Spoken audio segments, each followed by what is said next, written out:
Hey guys, and welcome back to my podcast. I hope that you're all doing okay. Long time no see. I've been MIA, let's be real. I've been gone for a while. I decided to take a little break. It wasn't actually supposed to be as long as this, but as time went on, I was like, okay, I think I do need a little bit of a break. And also I wanted to make sure that the next time I came back, it was just going to be for good. The stopping and starting, yeah, it's not the one. And I don't like doing it either. I hate watching creators that do it. So I was like, okay, let me just wait until I'm actually really ready to come back, properly commit and dedicate time to doing this. Thank you so much to those of you that sent me really kind messages during my break. I got a few DMs and some lovely emails as well from people. And honestly, it just means so much. I think that this is such like a small space and a small podcast that it's so easy to think that no one will really notice. Like that's one of the things I was thinking when I took the break. I was like, oh, come on, let's be real. No one's really going to notice if I'm not like creating any content or making any episodes. So to have people reach out, ask when it was coming back, if I was okay, like that was so kind of you. So thank you so much. To those of you that unfollowed and unsubscribed, fuck you. I'm joking. Yeah, let's not dwell. Let's just get straight into today's episode. I did swap some of the episodes around because I feel like this is quite timely. So I thought that I would put this one out and then carry on. This episode is going to be centered around the recent Vogue article that's been going viral online. If you are in any sort of fashion, lifestyle, influencer circles online, then you definitely will have seen people talking about this article. It's titled, "Is Having a Boyfriend Embarrassing Now?" So it's caused quite the stir. Honestly, I've not seen like an article in a magazine like Vogue go viral for a really long time. I think people love the kind of Sex and the City-esque style of the title. I know I love reading articles like this and general kind of think pieces on Substack like it as well. So yeah, as I said, it's causing quite the stir. I love, first off, before we get into it, I absolutely love that it's written by a black woman, Shantae Joseph. I have read some of her other contributions to other publications as well. She's a really great writer, so definitely check her out. I do feel like black women have just got a really keen eye for like these types of topics and just analysing and observing online spaces as well. There's so many black girls that do amazing like deep dive commentary type videos that I watch on YouTube. So yeah, I love that it's by her. I love that it's gone viral and caused all of this talk, and it's by a black woman. Love that for her. So I'm not going to read the article. Obviously, I will link it for you to go and read it in full. But the general kind of premise, if I keep looking down, it's because I'm looking at my phone, at my notes. So yeah, the general premise of the article is that it basically is exploring this new online attitude where being in a relationship is now being viewed in some spaces as potentially cringe as a woman. And I mean, I will note that this topic is very online centered. This is not something that the average woman in real life is running around thinking at all. But it's definitely something that I had personally noticed as well in online spaces. But yeah, it basically talks about how on TikTok and general social media, single life and hyper-independence have become somewhat of an aesthetic, and that publicly showing affection for your boyfriend or having content that is quite heavily centered around your relationship or a man in general is now seen as old-fashioned or even a bit pick-me-ish. It kind of touches as well on how people almost perform an intentional detachment, even if they are in relationships, and how they present themselves online. And she basically just explores like what it kind of means for the culture, basically. And she also speaks to some influencers and creators on their opinions around this topic as well. So yeah, it's a great read. It's not too long, and yeah, I enjoyed reading it, and I can see why it's caused the discourse online that it has, with a lot of very mixed reactions as well to the topic. In regards to the question in the title, is having a boyfriend embarrassing now? I don't think that having a boyfriend is embarrassing. I think that having a bad boyfriend is embarrassing now. And someone that's been on social media for a really long while, one thing I have noticed shifting is how women online respond to bad boyfriends. I think in the older generation of women, there seems to be this trend of it being somewhat endearing or funny if your boyfriend or husband or whatever like does something silly or stupid. And I've noticed a trend especially on TikTok, where like a woman will upload, and it's always a slightly older woman, not old, like older woman, where she'll upload a video of her boyfriend doing something, and you can tell as she's uploaded it, she finds it funny and endearing, and she kind of, you can tell she expects that reaction from the audience. And let me give an example of like what the video will be. So it will be a guy, maybe, okay, she's cooking something and now she's gone to have a shower and she's asked her boyfriend to check on the dinner, and then he's burnt the dinner. So the video will be like, when you leave your boyfriend to watch your dinner while you go and wash your hair and you come back and it's all burnt, ha ha ha ha ha, upload. And I feel like years ago, the response to videos like that would have been, oh my God, how silly, men are so annoying, oh, that's just like mine. Like that would kind of be the general response to a video like that. But I feel like these days, especially with the younger generation, that's now seen as just embarrassing on both ends. Embarrassing, like, why can't a grown man watch food while you go and do something else? Like, he's not a baby.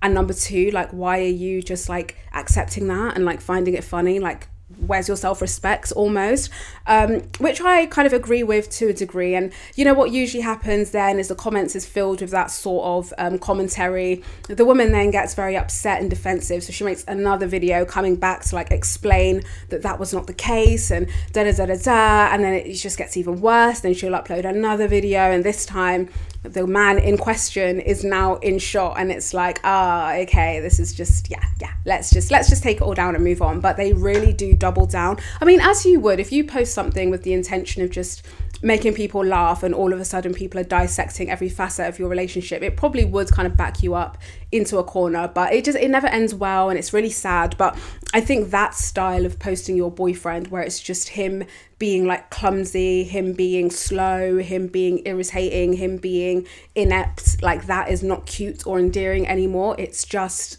like, embarrassing. I think I do have more sympathy for older women when they are with men like that, because it was slightly different times. You know what I mean? I think these days there is so much freedom that we as women have, especially if you live in the West. You can go to university, you can go to school, you can get a mortgage, you can get your own place, you can live by yourself, get a job. So there's so much more opportunity to be independent. So it feels like if you then choose to have a boyfriend who is mediocre in that aspect, it almost feels like you don't like rate yourself, you don't respect yourself enough to either just be single and wait for someone worth being or making your boyfriend, or like get rid of them. Do you know what I mean? They're consistently acting like a bit of a twat, like just get rid of them, get another one, there's loads of men around. Do you know what I mean? So that's the kind of vibe that I get from people, that it's just embarrassing to have a bad boyfriend. You might as well just be single if you're going to have a bad boyfriend. But also on the flip side, I do think that people are maybe slightly disingenuous with the way that they've really rallied for this article, in the sense of being really like for it.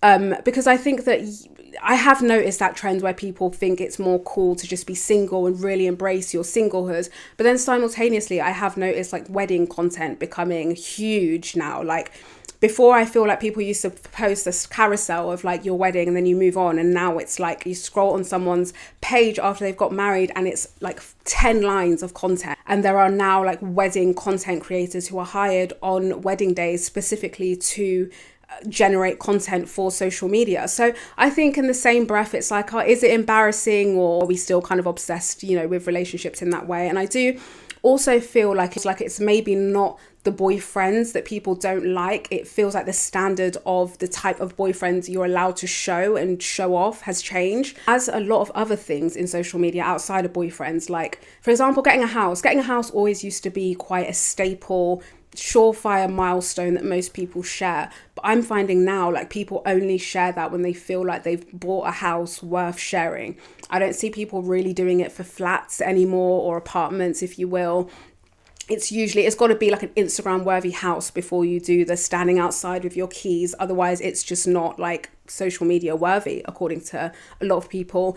Cars as well, like if you're not going to get a luxury car, then again, no one really cares for that kind of content. Even just generic lifestyle content, it's not good enough anymore to just live a normal life doing what most people do in life. You have to be showing some sort of luxury in your life in order to gain a following of people that will be interested enough to watch you live your life. And I think that same mindset has translated into boyfriends as well, where having like an average normal boyfriend just doesn't cut it anymore. People don't want to see that necessarily. It has to be a guy who, oh, I met this guy and a week later he flew me halfway across the world and he asked me to be his girlfriend by sending fireworks up into the sky and writing, will you be my girlfriend in the sky? Like, the standards have gone up. So again, is it that people are getting bored of boyfriends content or boyfriends in general, or is it that there's just a new standard now and the bar has been raised, and if you're not meeting that bar then people don't care? Because the same way, again, I've seen so many people hyping up this content and being like, yeah, it's cringe now to do that. But when they see a guy doing something very extravagant for their girlfriend, I don't hear Pim about, oh, that's cringe to have a boyfriend. You don't hear any of that. So I definitely think it's how the boyfriend is presented and what he is doing for you that warrants him being presented that people also seem to react to as well. And I think it's interesting to also explore like who really seemed to resonate with this article online, because yeah, that was quite interesting to watch as well. Like, obviously Vogue is mainly read by people ages 25 to like 50, probably mainly white, also mainly middle class, and they seem to be the group I saw the most really like loving this article and really feeling seen by the sentiments in it. And I think that's quite interesting, actually. And it checks, like, I understand why it would really resonate with that particular group in that way. And I do think one of the reasons why it resonates so much with that particular group is because, like, historically, those types of women have been entirely linked in their identity to men. A lot of their kind of socializing and upbringing has centered around men. So I think that kind of performance of showing yourself to be detached from men. So I think for them, acting detached from romance in that way can almost feel like a rebellion to them. And that's not to say that other groups of women haven't also been socialized around men. We obviously live in a patriarchal world, but I do think specifically for that demographic, like, you know, having grown up with a lot of them and spent a lot of time around them, like, yeah, you know, they do tend to be quite like male centered, and it can almost sometimes devolve into a lot of cattiness, like centered around like men. So I do think that a lot of them do feel quite seen in that way. And I have noticed that there is that kind of girl boss nature to the not showing your man, or I'm so free and single, I can give a shit about a man is the last thing on my mind. And that type of content online, I've noticed, gets a lot of traction and a lot of kind of backing and support. But obviously, you know, I'm black, I'm always going to look at things through the lens of like black womanhood. I think that it's almost kind of the opposite, and I feel that historically black women, not that we've not centered men or that, you know, we don't have male centered cultures, but I've said before, but a lot of black women, especially of like African descent, you're not really allowed to date when you're a teenager. So we have quite late experiences in terms of romantic partnerships and relationships and dating with men that come a little bit older. So I think there is slightly less of that kind of boy obsession that kind of goes on. Because, you know, I don't know about for other people, but I know for me as a teenager, it got to the point where, because I knew I wasn't allowed to date, I didn't see the point of like fancying like guys in that way or like trying to pursue something. I definitely did have friends that would have secret boyfriends or travel here or lie and go here to meet guys, absolutely, but it's just not something that I saw the point of doing. It felt like too much hassle for what it was worth. I do also think, if we're looking at it from a social media lens and an online lens, that black women, we had that period in the 2010s. If you were online during the 2010s as a black woman, it was brutal. It was not a joke. Like, we are happy to have made it out of the other side, because the way that black women would get dogged on 24/7, like, it was just normalized to beat down, speak badly, in just horrific ways, racist ways towards black women. It was normalized and absolutely everybody was doing it. It was an awful time, not gonna lie, to be a black girl and being online. And I definitely do think that a lot of black girls' self-esteem during that time took a hit, because it isn't normal and it's not nice every time you go online to read like horrible things, people saying that black girls are undesirable, unlovable, they look like men, comparing like black women and black celebrities constantly to looking like black footballers. That was a big like trend as well. And I just don't think within the media landscape that black women were ever positioned as like attractive or desirable in that way. And even till today within mainstream media, that is like a recurring thing. You will be hard pressed to find films or TV shows where there is a central young black attractive lead who is the object of affection for the male characters in there. We're never really positioned in that way. And I do think it's important. You know, sometimes these conversations happen and people say, well, it's just a film and TV. You shouldn't be looking at film and TV for your representation. Yeah, you can say that, but like the media is very impactful and it is intentional in the way that certain groups are portrayed or not portrayed, and consistently not seeing monoracial and unambiguous black women in those kind of roles. It cements and reiterates ideas about black women in society and affirms that idea that black women aren't desired. And, there was even times where people were doing think pieces about like trying to logically break down why people didn't find black women attractive. And that was just like okay content to make. That was absolutely acceptable, which is just crazy. And I think that the one place within the media landscape that we were able to see black women, looking stunning, gorgeous, beautiful, being sought after, being seen as desirable was social media. So in terms of showing your boyfriend or showing your relationship, I do think that that was a way, and that continues to be a way of how black women kind of reclaim that narrative that they aren't desired. And I do think that it can be, for some content creators, quite a strategic thing to feature their boyfriends in their content to show that this is an aspect as well of black womanhood where, black women are desirable, we are loved, we are capable of having men that will show visible affection and love towards us. And I do think that that's very important to see. And another big trend in the 2010s, if you were online and loved YouTube like I did, was the interracial couple trend. We have to talk about that. We have to talk about that because that was a nuts time. Like in hindsight, looking back now, that was nuts. If you were a black woman and you were looking to make some money, you wanted to build up your house deposit, you wanted to get ahead, all you needed to do was go and find a white man. He didn't even have to be good looking, and you would be soaring to the bank. Like, I don't know what it was about that time where any couple of that pairing, people were just obsessed. Like, there are people that started their entire social media career off a relationship like that, and a lot of them are not even together anymore, but there was this obsession with those types of relationships. And I do think that there was like an undercurrent of like fetishization going on, if I'm being honest, with that content. Like, it was a bit weird. Like, it got a bit strange in those spaces. But aside from the kind of wonder and awe that people had about seeing two people from very different backgrounds in a relationship, I do think a secondary part of it was the idea of seeing a black woman being so loved and cherished and by a man. And if you add in the racial layer, and very specifically not just a man, but in a man in the racial hierarchy of society that we live in, technically at the top.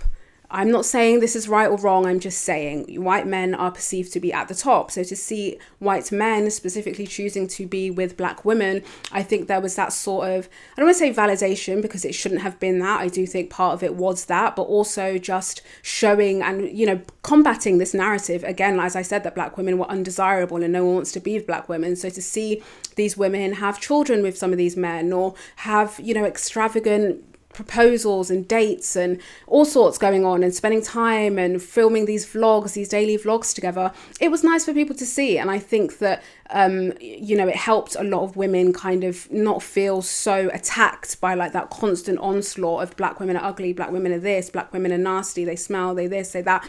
It was nice to see that kind of combated. Obviously now in 2025, I find that kind of content just so ridiculously cringe. I feel like the novelty of being fascinated by those types of pairings is just old. Do you know what? Who cares? It's just not that interesting anymore. Do you know what I mean? And I think some people are still trying to beat that dead horse of just bringing their mediocre white male partner online and thinking that they are going to be loved and adored by people. And I feel like in 2025, people that are still obsessed with that content tend to just be a bit weird. I don't like that kind of swirl space. It's too much. I don't like people that pedestalize white men. I think it's so cringe in 2025. But as I said, for what it represented on a wider scale of getting to see black women like pedestalized in that way, it was important on some level for the culture. And in modern day, like, there is still undercurrents of that racism that was happening during those times. If you're on TikTok, you probably will have come across the couple Nara Smith and her husband Lucky Blue Smith. If you don't know who they are, put a picture up of them. But Lucky Blue he is a supermodel. And during the 2010s, he was very, very big on Tumblr, and like so many girls absolutely loved him. I guess he just had that quintessential blonde hair, blue eyed, 6 foot, whatever. He had a huge following. And then of course he did his modeling. And Nara Smith is a mixed race black creator. I believe she's half German and half, I want to say South African. I feel like I've made that up, but I think it is South African. And yeah, she creates these cooking videos online. She's gone viral for it. She's also a model as well. And they basically just live their little life wherever it is in America that they live. And they've got loads of kids, and she makes this cooking content.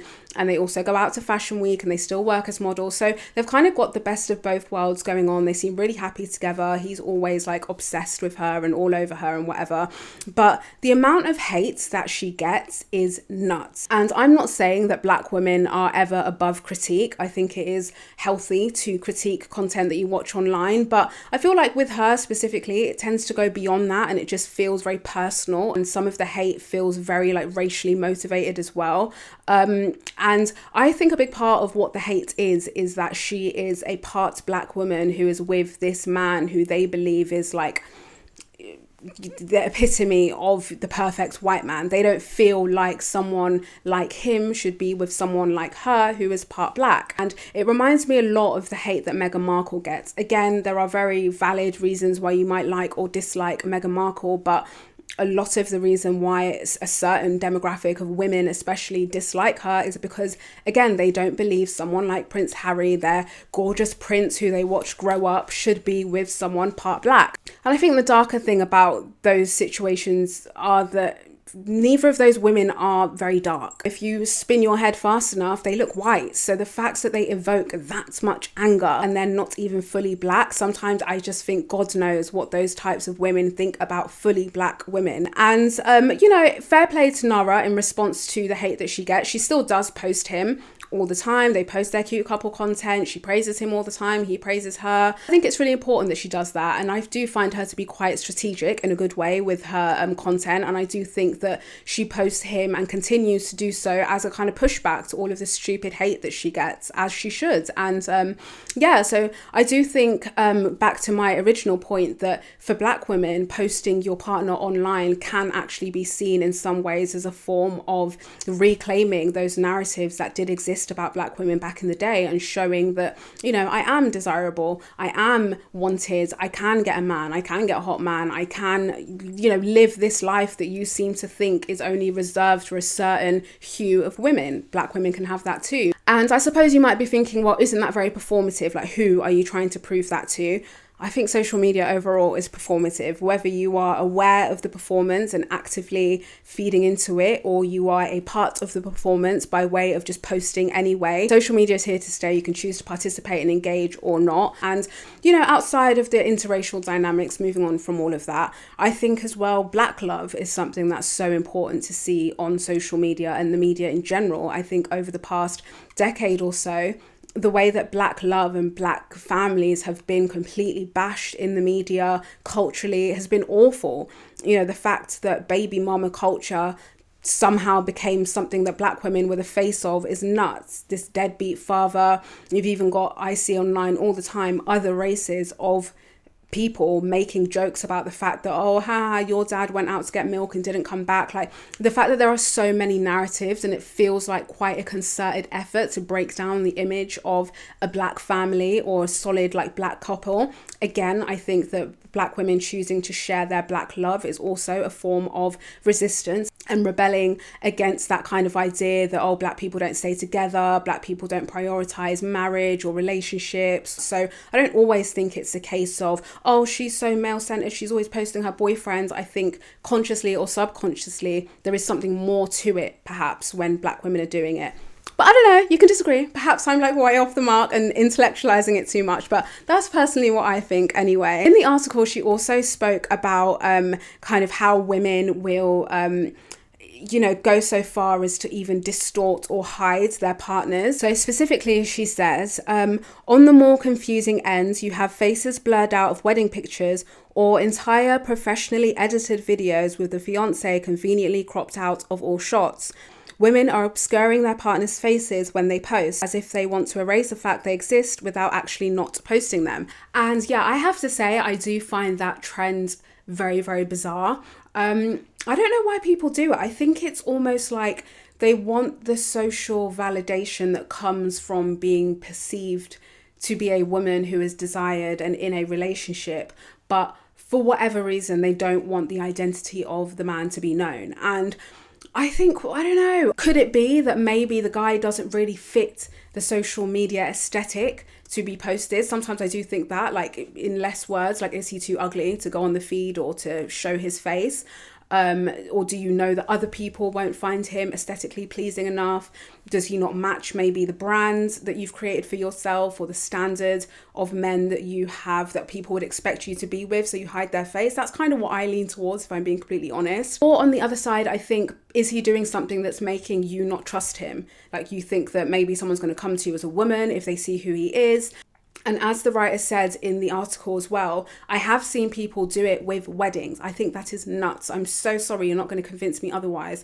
To professionally have your wedding video, and then I suppose you get a separate version of it made specifically to post on social media, where your husband is just cropped out of the entire thing. And I have seen someone do this before, and I just was like, what is even going on? Like, you saw the woman and it had shots of her like walking down the aisle, dancing at the after party, and the husband was just nowhere to be seen in the entire like 1 minute reel. And I just think, is that not like the pinnacle of just attention seeking? Like, you so badly want the validation of people knowing that you've gotten married and you've had this big glitzy day, but for some bizarre reason you don't want to show your husband. I think at that point, just don't post the video, surely. I've also seen this other person online. This girl comes up on my explore page maybe once a year, and every time I just can't get over it because she's been doing it for years. But she's with this guy, and every time she posts pictures of him together, it's not like she obscures, because don't get me wrong, listen, I like a little arty photo. Sometimes you can do find a way to cover his face in a way that still feels like aesthetically artistic, you know? But this was not that. Like, every time she posts him, she quite literally just smudges out his facial features. It's just so weird. Like, I work in design and I don't actually know how she's like managed to do it or where she does it. She'll post the photo and she obviously is like, you can see her obviously, and he'll be stood next to her and you can see his hair, you can see his beard, you can see his eyebrows, but his physical eyes are smudged out, like they're gone. His mouth is gone, his nose is gone. It's so bizarre, but then like his skin is still there. It looks so creepy. I'm like, girl, at this point, just again, don't post him. If it's that deep, don't post him. But yeah, I do think like a big reason, as I said at the start, is that people want that social validation, because as someone who has posted consistently on Instagram for a very long time, one thing I did notice is that when I did get with my fiance and I did post us together, the difference in engagement of when I would just post pictures of just me was nuts. It was like triple. It was crazy. And it's like, I guess audiences as well and people online have this fascination again with relationships. So it's like, you can't really blame people, I suppose, for chasing that high and wanting that engagement, but also wanting to keep that kind of privacy for themselves. The author as well speaks about like evil eye, which is something I've heard a lot of women say. More specifically, Black and ethnic minority women seem to have this fear of, if they post their partner, then someone might impart like evil intentions onto their relationship, or it will cause unwanted drama, or yeah, kind of like privacy. They want to keep it private and avoid evil eye. I'm not sure how much I kind of vibe with that as a reason for why you'd hide your partner or whatever. I just know. I don't know. I just don't think it's that deep. I just don't know how much damage someone can do across the screen to your relationship. If it's that fragile, then I think you've got maybe bigger problems than evil eye. But my personal opinion. I feel like that's all of my thoughts on this topic. I don't think the article or the intentions of the article were ever to be that deep, but it's always fun, isn't it, to chat about things and see everyone's perspective. And yeah, I never think it's embarrassing or sad when women do pursue and want romantic partners. I think it's a shame perhaps that some women feel like they need to pretend that they don't want love or a boyfriend because they don't want to be seen as like a pick me. But yeah, there's nothing wrong with wanting to be seen and wanting to be loved and wanting to have someone who like wants to be with you. That's a very, very human thing to want in life. So I don't think people should be ashamed about it. But yeah, if this article did make its way onto your timeline as it did mine, I'd love to hear like what you guys think of it. Is having a boyfriend embarrassing, or is this a very chronically online conversation? Thank you so much for listening to this episode. Of course, you can follow me across socials. I put the details up on the screen and in the description box as well. And I will see you next week in my next episode. Thank you so much, guys, and have a great week.